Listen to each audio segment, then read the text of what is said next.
Bueno, buenas tardes a todos. Vamos a ser hoy súper puntuales porque no pasan casi ni 5 minutos de las 6:30. Suponemos que se irá incorporando alguna gente. Sabemos que esta hora es demasiado justa para los que trabajamos por la tarde, pero la pandemia, entre otras cosas, nos ha dejado nuevos hábitos y eso de hacer ya encuentros a las 8 de la tarde nos parece demasiado tardío. Quiero agradecer, como siempre, al CAC y a su maravilloso equipo el que nos acoja en este salón de actos con tanto entusiasmo y tanta profesionalidad y que nos permita celebrar cada mes los encuentros planetarios.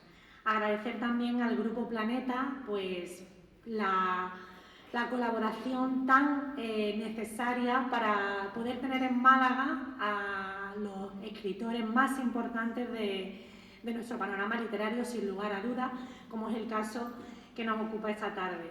A todos vosotros, que teníamos previsto celebrar este encuentro el día 10 de febrero, pero que por circunstancias de causa mayor no pudo ser, y habéis mantenido vuestra entrada para venir hoy, martes 1 de marzo, inaugurando el mes de marzo, y poder escuchar esta conversación que vamos a tener esta tarde con Antonio Muñoz Molina. Y por supuesto, Antonio, por querer estar aquí, por hacer el esfuerzo de venir hasta Málaga a conversar y a presentar este libro y a hablar sobre la literatura, la vida, sobre la pandemia, sobre el papel de los escritores en la sociedad y sobre tantas cosas que seguramente vayan a salir a lo largo de nuestra conversación. Bueno, Antonio Muñoz Molina es sobradamente conocido por todos, pero siempre me gusta destacar algunos de los hitos de su trayectoria. Nació en Úbeda, estudió Historia del Arte en la Universidad de Granada y Periodismo en la Universidad Complutense e inició su carrera con una novela titulada Beatus Ile, por la que ya obtuvo el premio Ícaro. Anteriormente había publicado un volumen recopilatorio de artículos periodísticos titulado Robinson Urbano, lo cual va a dar también un poco pues lo que ha sido toda tu trayectoria, que ha corrido paralela el artículo periodístico y de opinión con la escritura literaria. Entre sus obras, de las muchas que tiene, pues destacan El invierno en Lisboa, con el que obtuvo por primera vez el Premio Nacional de Narrativa y también el Premio de la Crítica, Beltenebros, El jinete polaco, que le valió el Premio Planeta y por segunda vez el Premio Nacional de Narrativa. No hay muchos escritores que tengan 2 veces un Premio Nacional de Narrativa. Plenilunio, Sefarad, Un andar solitario entre la gente, La noche de los tiempos, como La sombra que se va, que fue Premio Andalucía de la Crítica y finalista del Premio Man Booker International, entre otros muchísimos títulos. Además, Antonio, desde 1995, es académico de la lengua, ocupa el sillón U minúscula en la Real Academia Española, ha sido director del Instituto Cervantes de Nueva York, una experiencia que yo creo que marcó tu vida y que tuvo que ser también apasionante. Y en 2013 obtuvo el Premio Príncipe de Asturias de las Letras como reconocimiento a toda su carrera. Por todo ello y por muchísimo más que no voy a extenderme en contarles porque de sobra lo saben y de sobra es de todos conocido, es un honor, un placer inmenso tener esta tarde y conversar esta tarde con Antonio Muñoz Molina y presentar su último libro, Volver a dónde. Un libro muy necesario porque, como veníamos comentando, se nos olvidan las cosas demasiado pronto y él nos lo ha dejado escrito, retratado y fijado en el tiempo gracias a su literatura para poder recordar lo que vivimos en ese tiempo oscuro, incierto y un poco angustioso, ¿no?, que vivimos a partir de marzo de 2020. Bienvenido, Antonio. Muchas gracias. Bueno, Antonio, haciendo un ejercicio de memoria y de vuelta a los orígenes, como sueles hacer y como haces también, me gustaría que nos recordara cuál fue el primer libro que te conquistó como lector, cuál fue el primer libro que recuerdas o que tienes un recuerdo de ello, de que hiciera ese clic para convertirte ya en un lector empedernido. Hola, buenas tardes. Muchas gracias por tu presentación. Y disculpen si hablo un poco bajo porque estoy todavía convaleciente del COVID, ¿no? Y no tengo mucha energía, ¿no? Pero bueno, intentaremos hacerlo como podamos. Eso está bien preguntarse, ¿no? Cómo empiezan las cosas, ¿no? Yo recuerdo cuando yo era muy pequeño, había muy pocos libros en donde yo vivía, ¿no? Pero aparecían libros, aparecían tebeos y yo lo leía todo con mucho entusiasmo, ¿no? Y mi madre me compraba, iba a la papelería y le pedía al de la papelería que le recomendara libros para que los leyera yo, ¿no? Mi madre pertenecía de esa generación que tenían y tienen, los que viven todavía, tenían la injuria de no haber podido estar en la escuela, tanto por ser mujer como por ser una persona de clase trabajadora en la posguerra española, ¿no? Entonces, muchas personas de la generación, hombres y mujeres, tenían esa pena, ¿sabes? Y en muchos casos querían compensarla con sus hijos, ¿no? Y entonces ella pues no sabía qué libros podían gustarme a mí, ¿no? Entonces iba y le pedía al señor que había en la papelería entonces me compraba libros de vez en cuando, ¿no? Para Reyes, así, de una colección que había que se llama Colección Historias, de la editorial Bruguera, que eran unos libros muy bonitos porque era una idea muy original. Era una colección de literatura universal y de historia y todo, de libros simplificados, pero que tenían alternos páginas normales, digamos, y páginas en cómic. Entonces, era una idea extraordinaria, ¿no? Entonces, un niño podía elegir leer el texto normal o podía elegir leer la síntesis que venía en forma de cómic, ¿no? Eso era una idea editorial magnífica, ¿no? Entonces, así fue como yo empecé a leer y empecé por casualidad, empecé a leer, claro, novelas de Julio Verne, eso fue lo primero que a mí me impresionó, ¿sabes? Es decir, yo tuve la suerte de leer esas novelas, leía otras muchas, ¿no? Leía, yo qué sé, la vida de los apóstoles, novelas del oeste, entonces había novelillas del oeste que se alquilaban, ¿no? En los kioscos, sí, se alquilaban por 50 céntimos, ¿no? Y la gente las leía, se alquilaban tebeos, y entonces pues yo todo lo que caía en mis manos, ¿no? Si era una novela del oeste, pues una novela del oeste, que era de espías, lo que fuera, ¿no?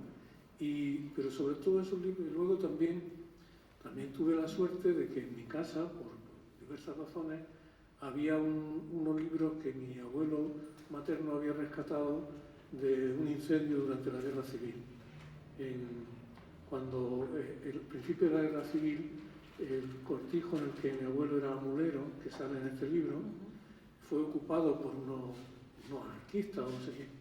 Y entonces él vio que hacían una gran hoguera en el patio del cortijo y tiraban a la hoguera todo, ¿no? Tiraban muebles, cuadros y libros. Había una biblioteca. Entonces él veía esa biblioteca y él decía que le había dado mucha pena, ¿no? Entonces recogió, consiguió sacar así de los márgenes de la hoguera 3 libros, ¿no? El libro de ellos era Don Quijote de la Mancha. ¡Qué bueno! Sí, y entonces yo leí Don Quijote de la Mancha, pero yo lo leí como leía otro libro, es decir, yo no lo leí porque fuera Don Quijote de la Mancha, claro. Era porque leía todo lo que caía en mis manos, ¿no?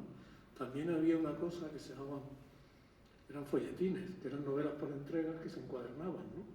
Y entonces en mi casa había una gigantesca, porque eran novelas muy largas, ¿no? Una que se llama Rosa María.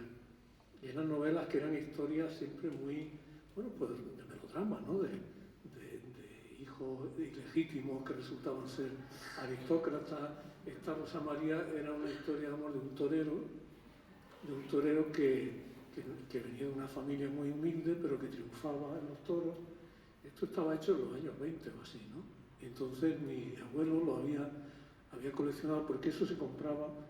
Había unos vendedores que iban por las casas una vez a la semana y vendían un cuadernillo, un folletín, por eso se llaman folletines, ¿no? Entonces eso lo encuadernaban luego. Y en mi casa, mi abuelo, que era un hombre que leía, tenía mucha riqueza expresiva, se había enseñado a leer a sí mismo, ¿no? Y entonces lo leía en voz alta a la familia, ¿no? Así que, dice, pues era un mundo en el que no había libros, pero había algo, ¿no? Y esos fueron los libros. Te digo yo, Don Quijote yo lo leía, pero Don Quijote a mí me parecía un libro realista, porque el mundo de Don Quijote y la lengua de Don Quijote se parece mucho a la lengua del norte de Andalucía. Claro, es decir, la Mancha y Jaén. Entonces yo, paradójicamente, Don Quijote de la Mancha me sonaba completamente realista, ¿sabes? Pues salían burros, había gente que iba al molino, ¿sabes? Entonces para mí era realista, ¿no? Entonces ya te digo que si tengo que pensar en eso, pienso el leer. A mí uno de los primeros libros que me hizo me apasionó radicalmente fue La isla misteriosa, Julio Verne. Ese libro me hizo un efecto que yo terminaba de leerlo y empezaba otra vez. ¿Sabes? Bueno, tampoco tenía mucho más. Entonces y el personaje de esa idea de un grupo de personas que naufragan en una isla, ¿no? Es que crean una comunidad, porque no es como el Robinson Crusoe, que Robinson Crusoe es un náufrago, digamos, capitalista, que es muy miserable, muy mezquino y tal, ¿no? Estos náufragos de la isla misteriosa llegaban a esta isla y ahí construían una comunidad, ¿no? Eso y después de leer antes de la isla misteriosa, leí otro que me hizo más impresión todavía, que era 20.000 leguas de viaje submarino. Ese me lo compró el abuelo un día, me acuerdo, lo llevó ahí a casa y yo me puse a leerlo y no paraste. No paraba, ¿no? Y eso puedo decirte de esos 3 libros, y además siguen siendo muy importantes para mí, ¿sabes? Es decir, que yo hace poco he vuelto a leer 20.000 leguas de viaje submarino, y ese libro es una maravilla. Eso es de una belleza y hasta de una cierta conciencia ambiental, ¿sabes? Porque habla mucho de la explotación de los mares y de todo eso, ¿no? Y ese es aparte te digo los tebeos, ¿no? Es decir, el Capitán Trueno, ¿no? Entonces los niños unos éramos del Capitán Trueno y otros del Jabato. Eran como el que era de Joselito o el Gallo, ¿no? Y yo era el Capitán Trueno, ¿no? Pero eso era, bueno, así te iba haciendo, ¿no? Quiere decir que todo está muy mezclado, ¿no? Que muchas veces la gente se pone a recordar, y parece que ya desde chicos leían obras maestras sin parar, ¿no? Pero para mí eso es la felicidad. Hay una cosa que dice Cervantes al principio de Don Quijote, ¿no? Cuando dice, como yo soy tan aficionado a leer, que leo hasta los papeles rotos de la calle, ¿no? A mí me pasa eso. Tú me das un papel roto de la calle y lo lees. Bueno, Antonio, y cuentas en el libro, que me ha llamado mucho la atención, que vosotros celebrabais los santos más que los cumpleaños, porque los santos se celebraban en colectividad y los cumpleaños era como algo más individual y además marcaba el paso del tiempo. Y cuentas que en tu San Antonio de tus 15 años, tu padre te regaló una máquina de escribir. Entonces me gustaría saber, en ese momento en el que al Antonio Muñoz Molina de 15 años le regalan una máquina de escribir, ¿cuándo siente ese impulso de que esa va a ser su herramienta vital? ¿Cuándo sientes que la escritura te ha tocado y que es el camino que quieres seguir en contra de lo que tu padre quería, ¿no? Que pensaba que te ibas a dedicar a la huerta y a las tierras. ¿Cuándo sientes ese impulso o esa convicción de que tu camino está delante de esa máquina de escribir y para tejer historias? Bueno, eso es una cosa que no, digamos que no toma, no hay un día que tú digas yo quiero ser esto, entre otras cosas porque eso es demasiado quimérico, ¿no? No es realista, pero uno no tiene su sueño y mi padre confiaba mucho en la mecanografía, ¿sabes? Pensaba que la mecanografía tenía mucho... Posiciones, ¿no? Sí, para lo que fuera, ¿no? Entonces escribir a máquina era una cosa muy seria, ¿sabes? Era algo que había que hacer, sí. Entonces íbamos a estudiar, íbamos a academia y aprendíamos a escribir con los 10 dedos, que eran cosas... Había esa cosa que había en la gente trabajadora de que había que buscar la manera de mejorarse, de adquirir lo que entonces se llamaba una cultura, ¿sabes? Entonces, pero él eso me lo compró porque era un verano que yo tenía que estar todo el verano trabajando en la huerta con él, ¿no? Todo el verano entero. Entonces me la compró un poco por compensarme, ¿no? Que a él le provocaba esa afición mía, le provocaba alarma, ¿sabes? Le parecía que eso no, que eso era en esa época había en la televisión un programa, una especie de serial que escribía Alfonso Paso, es que esto hace mucho tiempo. Había un serial que se llamaba El Último Café, ¿no? Era un programa que era como la serie que hay ahora, pero pues, como baratillo, ¿no? Así de... Entonces en ese Último Café había varios personajes, ¿no? Así como pues, arquetípicos, ¿no? Como de la bohemia antigua. Y había un personaje que interpretaba al cómico aquel que había, se llama Tip, ¿no? Interpretaba un personaje que era un poeta muerto de hambre, que se llamaba García. Era lo clásico, ¿no? Era el poeta que no tiene un duro y que está lampando y que gorronea un café y todo eso. Entonces mi padre decidió llamarme García, también me llamaba García, porque decía, tú vas a acabar como ese, ¿no? Y me acuerdo una vez,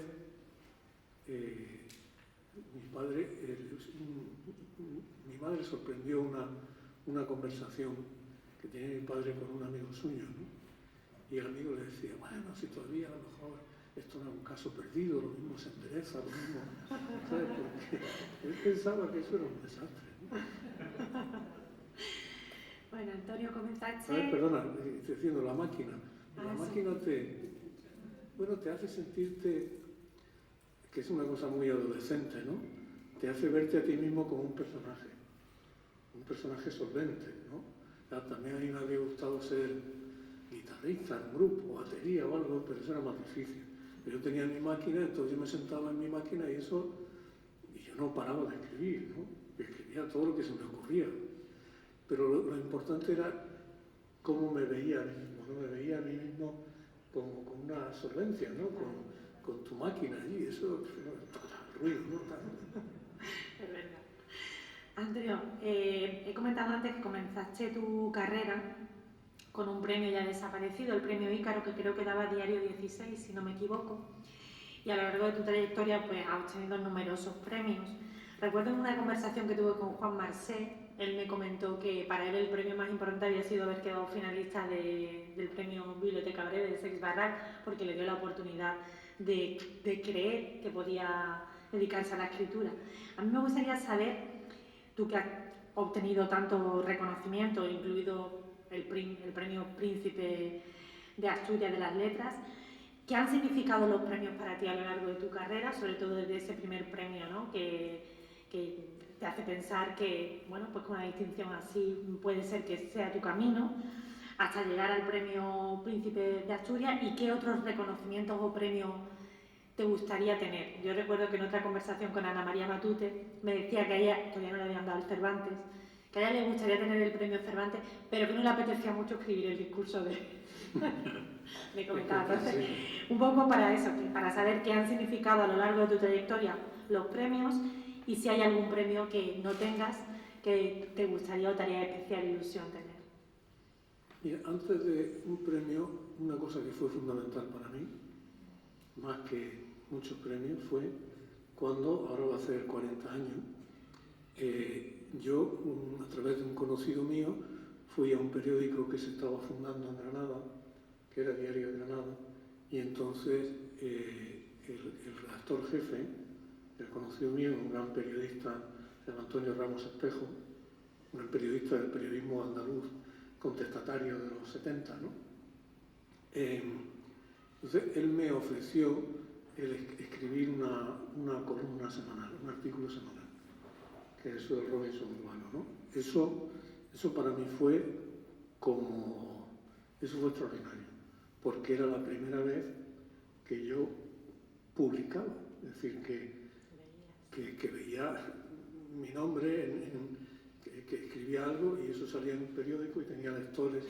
Eso es fundamental, ¿sabes? El hecho de salir de lo inédito, ¿no? El hecho de que lo que tú escribes, es decir, salgas de tu fantasía o de tu mundo privado, ¿no? Tú escribes y eso se publica y eso tiene una existencia objetiva, ¿no? Una cosa, para mí, un premio que tuvo mucha influencia en mi vida, beneficiosa, fue el Premio Nacional del Invierno en Lisboa. Porque ese libro, hasta ese momento, había tenido bastante reconocimiento, ¿no? Entonces, por H o por B, ese premio hizo pues, esas cosas que ocurren, ¿no? Que el libro tuviera de pronto como una explosión comercial. O sea, es un libro que se había publicado, pues como mi novela anterior, se había publicado con relativa modestia, ¿no? Es decir, con una pequeña tirada y con un pequeño adelanto y tal, y yo seguía teniendo mi trabajo de funcionario en el Ayuntamiento de Granada, ¿no? Y yo estaba contento, es decir, que yo no imaginaba el de ser un escritor, digamos, que viviera de la literatura, ¿no? Entonces, ese premio nacional de pronto tuvo ese efecto multiplicador, que a veces no lo tiene, pero en este caso lo tuvo. Entonces, ese libro empezó a tener un reconocimiento, empezó a tener una cantidad de lectores enorme, se tradujo mucho internacionalmente y eso me permitió me permitió tener la tranquilidad para pedir un permiso de la oficina, ¿no? Es decir, yo desde ese momento tenía 2 niños, mi mujer trabajaba, era profesora de niños y entonces pude pedir ese permiso para poder dedicarme tentativamente a escribir, ¿no? Luego lo amplié ya. Pero eso fue muy importante porque sencillamente me hizo cambiar de vida en un sentido práctico, es decir, que yo había vivido pues muy modestamente hasta ese momento y no es que te hiciera multimillonario, pero me dio por primera vez en mi vida, me dio un desahogo económico, ¿sabes? Entonces eso fue importante para mí, ¿no? Luego, un premio que fue también importante, es decir, que quiero decir que los premios te alegran más o menos y todo eso, los premios no son fundamentales, no son fundamentales para definir la calidad de lo que haces, pueden ser importantes para ayudar a la difusión. Yo tengo un sentido completamente práctico de eso, ¿no? Un premio que a mí me hizo ilusión, el ser finalista del Booker Prize, ¿no? En 2018, eso realmente era una cosa que estar allí. Y primero estaba entre los 20 primeros elegidos. Recuerdo cuando me llamaron de Londres, de la agencia literaria que me representa, y me dijeron que estaba entre los 5 finalistas, pues eso realmente, te lo digo con sinceridad, es una cosa que no voy a marcar aquí, a ponerme distante ni nada, eso me afectó mucho, desde que yo fui, y bueno, no salió, pero bueno, pero ya está. Esto, y luego, en otro orden de cosas, mi novela, Un andar solitario entre la gente, le dieron hace 2 años, a final de 2020, le dieron el premio Médicis en Francia, el premio Médicis francés, ¿no? Y eso me dio mucha satisfacción, ¿sabes? Una satisfacción íntima. Luego, por otra parte, esas cosas son, yo no creo que nadie se merezca, que uno tenga que darle ningún premio. No creo que los premios signifiquen que eres mejor o que eres peor. Los premios son accesorios en tu trabajo. Ahora bien, pueden tener una importancia, ya te digo, práctica, ¿no? Práctica. A mí, sinceramente, no es una cosa que para mí sea prioritaria, ¿no? Y tú me dices, ¿qué premio te gustaría? Pues, la verdad es que no es una cosa con la que yo sueñe, te lo digo de corazón, así que a mí me gustaría pensar que voy a hacer una novela muy buena o algo así, pero tengo bastante con lo que tengo, ¿no? En ese aspecto, de que no hay un premio con el que yo sueñe ni nada de eso, ni siquiera un premio gordo, ¿no?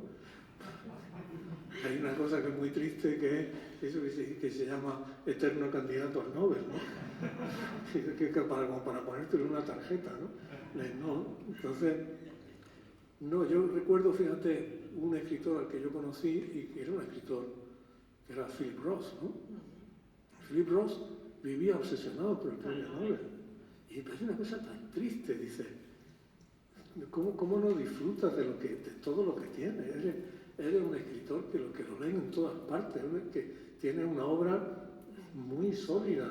¿Y qué necesidad tienes de estar cada año esperando a que te toque el Nobel, ¿no? Es una cosa tan... Entonces, no... Si lo que sea está bien. Sí, lo que venga está bien, pero te digo que no... que no es una cosa que yo crea que sea... Yo me acuerdo cuando... Claro, todo se pasa muy rápido, ¿no? Cuando estaba Cela, cuando le dieron el premio Nobel a Cela, ¿no? Que cada año era que no le daban el Cervantes, ¿no? Que no le habían dado... ¿Cómo al premio Nobel no le daban el Cervantes? Pues ¿por qué no? Cualquiera sabe, ¿no? Pero era cada año era como un drama nacional, ¿no? Me acuerdo que una vez dijo, con esa templanza que le caracterizaba, dijo, después de no haberlo conseguido, que el premio Cervantes era una mierda, ¿no? Entonces le preguntaron a Adolfo Bioy Casares, ¿no? que había ganado el premio Cervantes. Preguntaron, ¿qué le parece esto que dice Cela, ¿no? Y él dijo, que se lo agradezco por la parte que me toca, ¿no? Bueno, Antonio, en la novela también escribe, a propósito de la pluma que te regaló el doctor Bouza, y cito, en la pluma misma, es la pluma misma en la que me lleva a escribir, a que la ponga en uso, como esos puñales que en un cuento de Borges inducen a dos personas pacíficas a empuñarlos y a enfrentarse en un duelo, a fin de que cumplan su destino homicida que estaba contenido en ellos. ¿Cómo es tu metodología a la hora de escribir? Y en concreto, ¿cómo has creado este libro, que es un híbrido entre lo que es el diario del confinamiento y reflexiones que nos llevan hacia el pasado, hacia el presente y hacia el futuro, ¿no? ¿Cómo es si tienes algún tipo de metodología, si sigues, apuntas en cuaderno, cómo es la metodología de escritura, a propósito de esta reflexión de la pluma que me ha parecido muy bella, y cómo has creado esta Volver a dónde? Bueno, mi método depende. Yo hago artículos con regularidad, ¿no? Y esos artículos los hago directamente en el ordenador y lo hago claro, trabajar por encargo no es lo mismo que trabajar en libertad. No quiere decir que trabajar por encargo es magnífico, ¿no? Mucha gente, los músicos trabajan por encargo, ¿no? Los arquitectos, todo el mundo. Entonces a mí escribir artículos es una cosa que me sirve para ordenarme mucho y que tiene unas normas que son que tengo un límite de espacio, tengo que escribir en torno a 1000 palabras, tengo que entregarlo un cierto día y tengo que hacer algo que tenga alguna relación con la cultura, con la actualidad y todo eso, ¿no? Entonces es una cosa un poco de una disciplina enorme, ¿no? Yo sé que todas las semanas tengo que hacer esto, ¿no? Y eso va por una parte, ¿no? Y eso yo lo hago directamente en el ordenador, ¿no? Sin más, ¿no? Luego, por otra parte, a mí me gusta mucho escribir diarios, ¿no? Y escribirlo a mano, libreta, en cuadernos y todo eso, porque me gusta mucho la parte material del trabajo, ¿no? Entonces, eso lo voy escribiendo, y en este caso particular, este libro tiene un origen tiene una gestación muy particular, ¿no? Porque yo a principios del año 2020, fíjate, me habían regalado un cuaderno extraordinario, así muy grande, más de dibujante que de otra cosa, ¿no? Y entonces me gustaba mucho, a mí me afecta, yo creo que a cualquiera que le guste escribir, te afecta igual que te afecta que el teclado sea bueno y que el wifi vaya bien, te afecta tener un buen papel, tener una buena... Parece que la mente va más rápido, ¿no? Y a mí me gusta mucho eso, pues escribir con lápiz o con pluma, en este caso con la pluma que me regaló este amigo mío, ¿no? Y entonces yo estaba escribiendo en ese cuaderno, había empezado a escribir a diario, porque te digo que casi a diario, es una costumbre que tengo, ¿no? Y lo que ocurre es que me di cuenta de que cuando empezaron ya los avisos y todo eso, ahí empecé a apuntar con mucha más constancia. O sea, ahí me di cuenta de que para mí que sería interesante llevar un registro permanente, diario, de las cosas tal como iban ocurriendo, ¿no? Y entonces lo fui haciendo así, ¿no? Y llené ese cuaderno porque además lo que hacía era también que recortaba muchas cosas, ¿no? Me acuerdo, fíjate, que al principio yo no le hacía mucho caso, como nadie le hacía mucho caso a lo que venía de Wuhan, ¿no? Pero ese cuaderno que te digo es muy llamativo porque las anotaciones, no hago casi menciones a eso, pero todo está lleno de recortes de fotos de gente con mascarilla, porque empezaron a llenarse los periódicos de gente con mascarilla. Y entonces hice eso durante todo, y ya cuando empezó el confinamiento, más todavía, ¿no? Yo pensaba que tenía que hacer eso, ¿no? Y así lo hice, ¿no? Y lo que ocurrió fue que cuando terminó todo, me di cuenta que empezaba un tiempo muy raro, ¿no? Entonces seguí escribiendo. Y entonces pensé que podía hacer algo con eso, ¿no? Y fue saliendo así, ¿sabes? Estaba escribiendo y casi muchas cosas que me pasaban las anotaba, ¿no?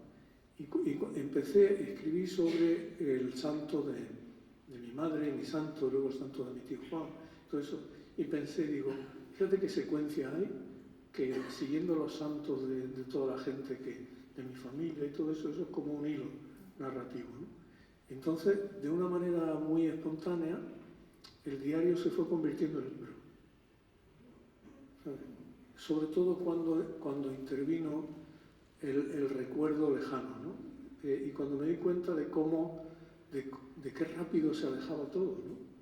Es decir, a los pocos días de terminar el confinamiento ya parecía que eso estaba muy lejos, ¿no? Yo recuerdo, y está en el libro, ¿no?, los últimos días que aplaudíamos, que salíamos a aplaudir unos cuantos, pero por la calle ya veías que la gente iba a lo suyo, diciendo esto ya se ha terminado, ¿no? Y entonces así fue surgiendo de esa manera, ¿sabes? Es decir, yo no le dije a nadie además, estaba haciendo eso, no se lo dije a nadie. Un día le digo a mi mujer, digo, he terminado el libro. Dice, ¿qué? Digo, pues sí, he terminado el libro. Y cuando lo he escrito, y bueno, luego tiene mucha corrección y todo eso, ¿no? Pero tuvo un origen muy, muy espontáneo, ¿sabes?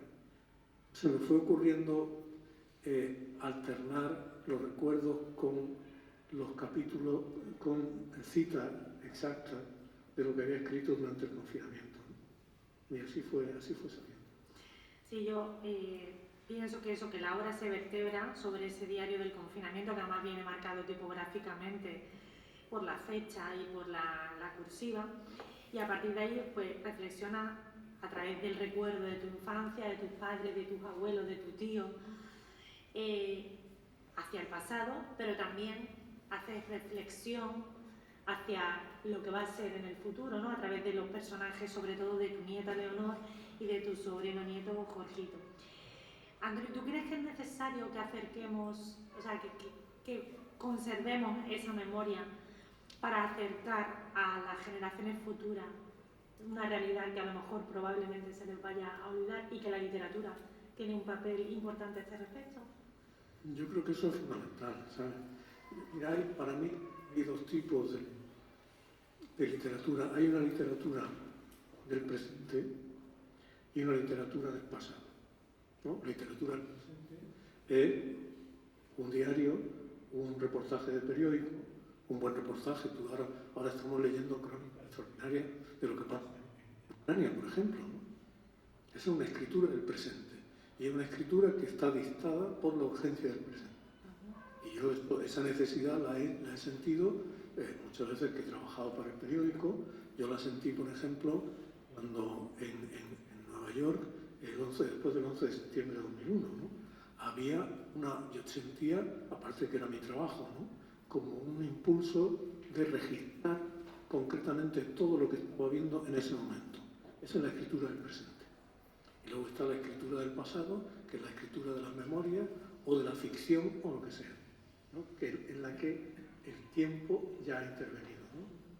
Y igual que hay una literatura de la ficción y otra de la no ficción, ¿no? La literatura de la ficción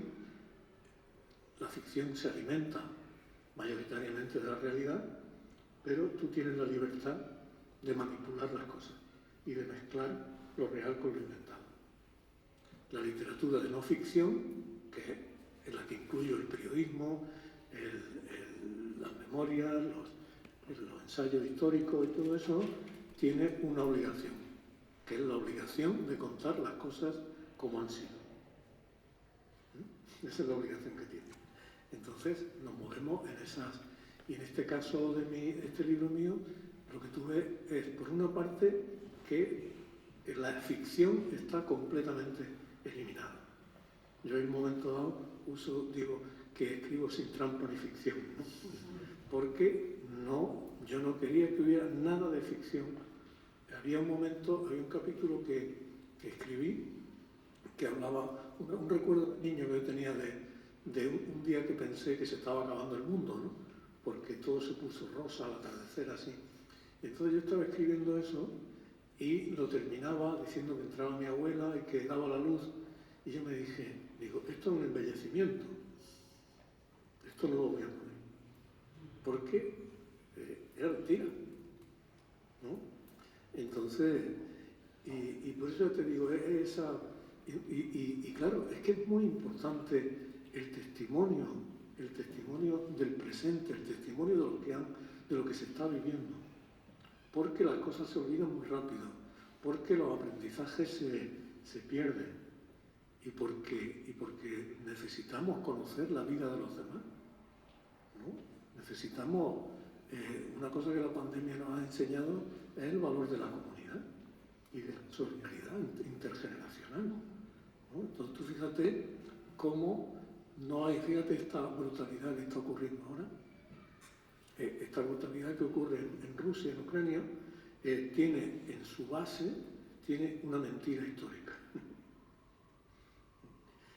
Y tú ves cuántos regímenes, cuántos sistemas autoritarios o corruptos se basan en mentiras históricas, ¿no? En tergiversar. Entonces, los que yo creo que vivimos una época, tenemos la responsabilidad de recordarla, pero de recordarla además, como dice el poema de Cernuda, ¿no? Recuérdalo tú y recuerda a los otros. Porque tenemos que transmitir eso para que los demás tengan elementos de juicio sobre la realidad, ¿no? A mí las cosas que me contaban cuando era niño y adolescente, los que habían vivido la guerra, son cosas que me han servido toda mi vida, ¿no? Y como vemos lo rápido que cambia todo y lo rápido que se olvida todo, es muy importante saber cómo eran las cosas hace nada, porque si no perdemos el sentido de la realidad, ¿no? Igual que la pandemia o la guerra esta nos enseñan de una manera brutal la diferencia entre lo que es fundamental y lo que es una tontería. Entonces, para mí, como escritor el hecho de dejar ese testimonio de lo que yo he visto con mi ojo, y cómo es la vida, cómo ha sido la vida. Eso me parece que es una tarea, porque de pronto el que no ha vivido esa época de pronto se da cuenta y dice, pero ¿cómo ha podido cambiar todo tanto?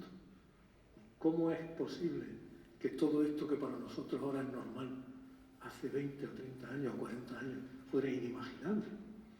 ¿No? Entonces, eso me parece una tarea fundamental, ¿no? Y además, a propósito de esto, ¿no? y de la obligación de dar cuenta, no solo dar cuenta de lo que se está viviendo, sino que das cuenta del cambio climático y el impacto medioambiental y cómo la pandemia devuelve el azul a los océanos, o aquí en Málaga vivimos un episodio de una familia de patitos cruzando la calle porque podían estar por la calle. Hablas de la precariedad del sistema sanitario en este país, hablas de cómo el gobierno gestiona la pandemia, hablas de la falta de recursos para la investigación y pues un montón de temas que yo creo que es un altavoz el tuyo magnífico para contar. Y me gustaría preguntarte a este respecto y con respecto a estos temas, ¿no? ¿Qué papel crees que debería tener el escritor en la sociedad actual a la hora de denunciar pues, todo este tipo de cosas, que en esta obra además, al ser una obra de no ficción, pues te permite poder alzar esa voz y contar pues eso desde lo que te cuentan médicos o sanitarios allegados a ti, a lo que tú vives y bueno, pues, desde lo que hemos pensado todos, ¿no? La necesidad de profesiones como las limpiadoras o los transportistas, ¿no? Y la no necesidad de otro tipo de profesiones, ¿no? Mucho mejor valorados a nivel social. ¿Cómo ves a este respecto el papel del escritor en la sociedad actual? Hombre, yo creo que el escritor como tal tiene el derecho a la libertad radical, ¿no? En fin, que un escritor puede elegir tener conciencia cívica o no tenerla. Eso es su trabajo, ¿no? Eso forma parte de su libertad personal. Ahora, creo que un ciudadano tiene responsabilidades muy serias y un escritor como ciudadano pues las tiene igual que las tiene cualquier otro en su campo específico, ¿no? E insisto que la pandemia nos ha enseñado mucho sobre eso, o ha podido enseñarlo, ¿no? Entonces te acostumbras a vivir en un mundo en el que todo, desde la política hasta todo está regido por la publicidad y en el que lo único que se alienta es como una especie de hedonismo egoísta, muy individualista, ¿no? Todo está volcado, es decir, los discursos políticos se dedican a halagar, ¿no? Porque parece que llamar la atención sobre la responsabilidad o decir cosas que puedan ser, eso no, todos los discursos políticos solo se dedican a halagar y no es casualidad que los discursos políticos estén regidos por la publicidad, exactamente igual que la venta de cualquier producto, ¿no? Todas las campañas políticas, las campañas electorales son campañas de publicidad. Tienen eslóganes tan vacíos y tan tontos y tan halagadores como lo que sea, ¿no? Como el yogur, ¿no? Entonces eso, claro, frente a eso, yo creo que es fundamental una recuperación o una conciencia en primer lugar, del valor de lo que tenemos. El problema que tiene un sistema democrático avanzado como el nuestro, como el sistema europeo, es que se da enseguida por supuesto, ¿no? Y entonces crees que esto es así y que no tienes que hacer ningún esfuerzo, ¿no? Es decir, que a ti no te corresponde ninguna responsabilidad, ¿no? Tú vas buscando tu satisfacción o tu provecho, tus manías o tus caprichos y tu bienestar y ya está. Y la sociedad en todo caso tiene responsabilidades hacia ti, ¿no? Hay una cosa que la filósofa extraordinaria Simone Weil, ¿no?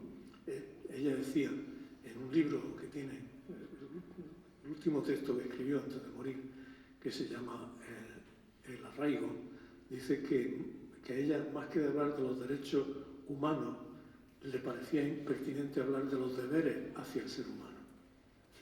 cuáles son los deberes que todo el mundo tiene hacia todo otro ser humano, ¿no? Y ese lenguaje, eso es muy importante, ¿no? Entonces, como ciudadano, uno tiene que aceptar la parte de responsabilidad que le toca. El escritor no tiene más responsabilidad, ni menos que otro.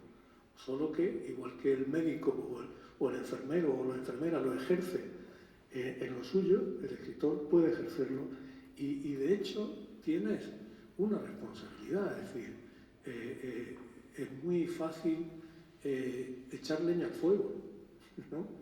Es muy fácil sembrar la confusión, y más en una época como esta en la que todo tiene que salir en Twitter y que provocar y que todo eso, ¿no? Entonces, a mí una cosa que me produce, que me estremece de admiración, es esos ciudadanos, esa ciudadana rusa.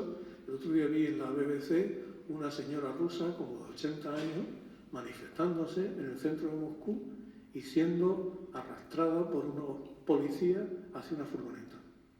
A mí esa señora me parece un héroe. Esa señora sabe que lo que está haciendo probablemente no sirve. Esa señora sabe que lo que está haciendo le va a perjudicar muchísimo.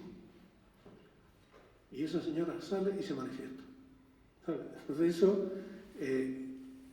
es que el mundo funciona gracias a eso, igual que ha funcionado gracias a la negación de los sanitarios y de los profesores y de las profesoras y de los niños, cómo se han portado en las escuelas, ¿no? Entonces, los discursos que priman ahora son discursos muy frívolos y muy de no decir la verdad porque para no molestar o para no importunar, ¿no?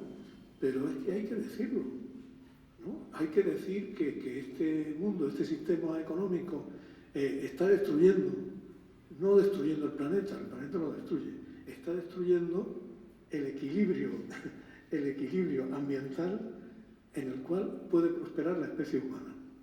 Es decir, el planeta, la vida no va a ser destruida. Lo que está siendo destruido es exactamente el equilibrio precario en el que se basa la supervivencia humana. Eso se está destruyendo. Entonces, las Naciones Unidas ayer sacaron un informe sobre eso. Entonces, tenemos que decirlo, ¿no? Igual que tenemos que decir que lo mismo habrá que sacrificar cosas superfluas para tener un buen sistema sanitario, ¿no? Es decir, porque no podemos tenerlo todo, ¿no? Entonces eso, igual que estamos viendo que tendremos que gastar más dinero en defensa. Entonces, las cosas no son gratis, los recursos son limitados. Pero además te digo que eso no significa que tengamos que tener vidas peores, ¿no? Eso significa que tenemos que tener vidas a lo mejor con menos cosas.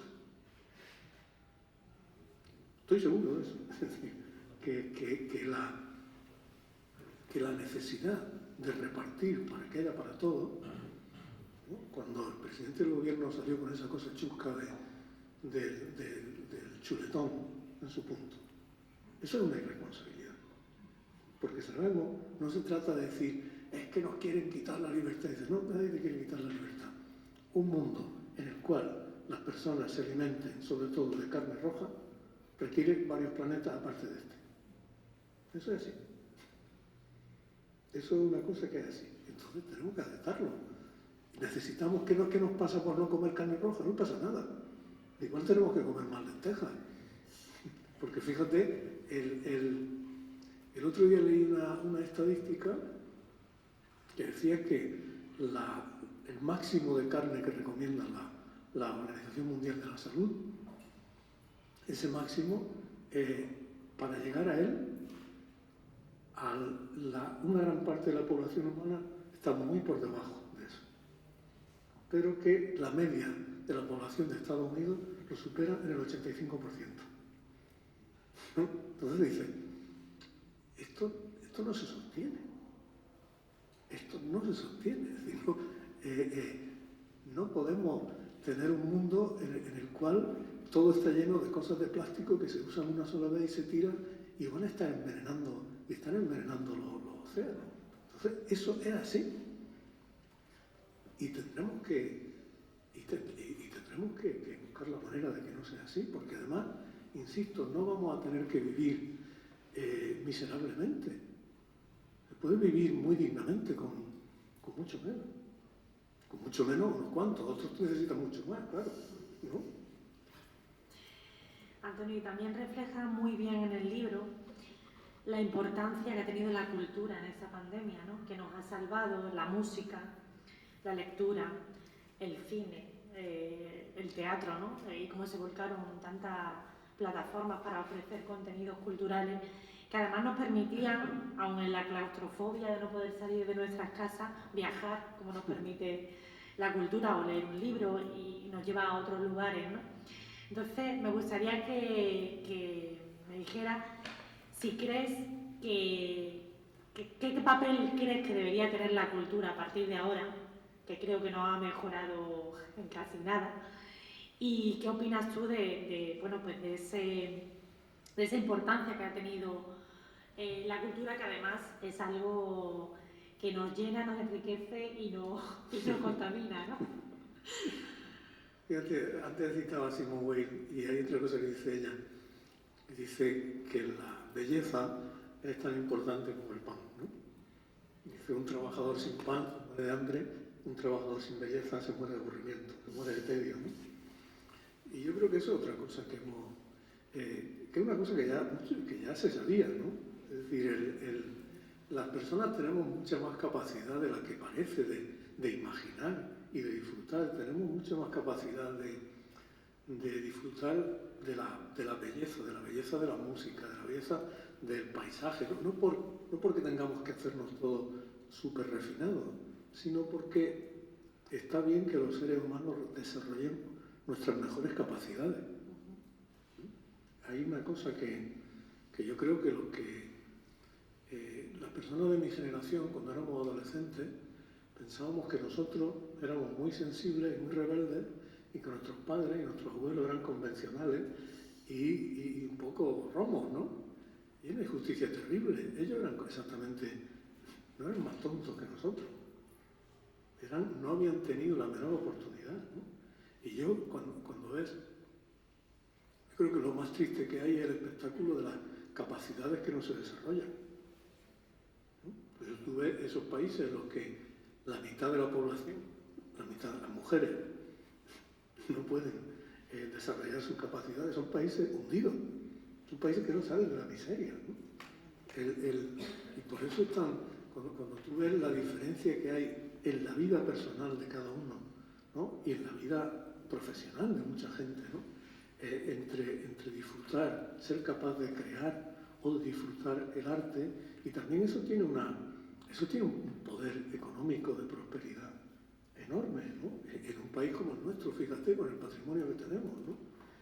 Pero claro, eso requiere fíjate, cuando tú mencionabas lo de la ciencia y todo eso, el otro día leí una información sobre la nueva ley de la ciencia que ponía como gran novedad que se iban a reconocer los méritos adquiridos en el extranjero. Dice, esto es lo que se está proponiendo ahora, ¿no? Yo, lo que hemos vivido, cualquiera que viva fuera de España, un tiempo ve la cantidad de emigrantes, de científicos españoles que no pueden, que ellos quisieran estar en su país, quisieran estar aquí y no pueden, ¿no? Y ahora vemos la diferencia que hay entre tener una buena educación científica o no tenerla, ¿no? Así que todas son cosas que tenemos que defender. Y ya te digo que creo que el modo en que en el confinamiento y después nos ha acompañado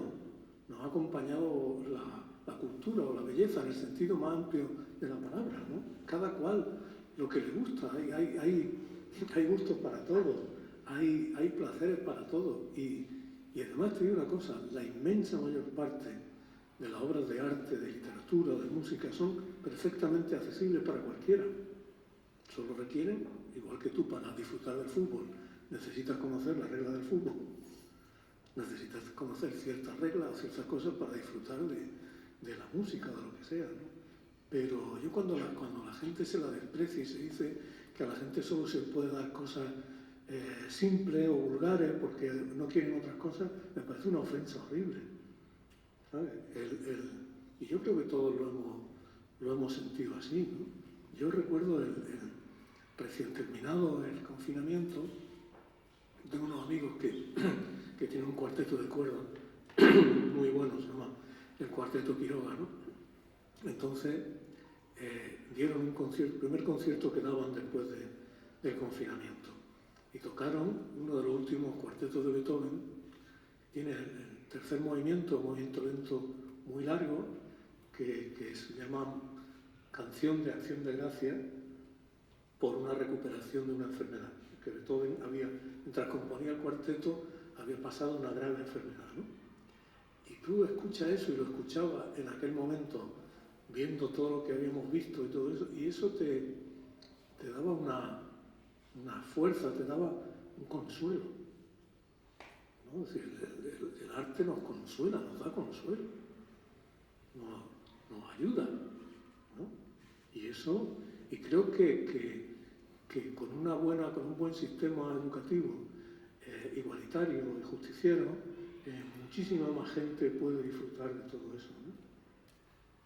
Totalmente, y además, respecto al ámbito que nos toca, yo creo que por lo que hablo con los libreros, y tú también tendrás conocimiento de ello, porque sé que eres visitante habitual de librerías pequeñas en Madrid, el sector del libro ha sido un reflejo, está también aquí Carmen Ramírez de Planeta, ha sido un boom. Los libreros pequeñitos dicen que nunca han vivido un momento y bueno, ver esta sala llena y todo lo que hacemos en la Fundación tiene público de acogida, es una enorme satisfacción, y creo que eso es una de las cosas buenas que nos ha traído la pandemia, claro, ¿no? Aprender a valorar. Porque mira, hay un derrotismo también que muchas veces es en el fondo un elitismo que no quiere decir su nombre, ¿no?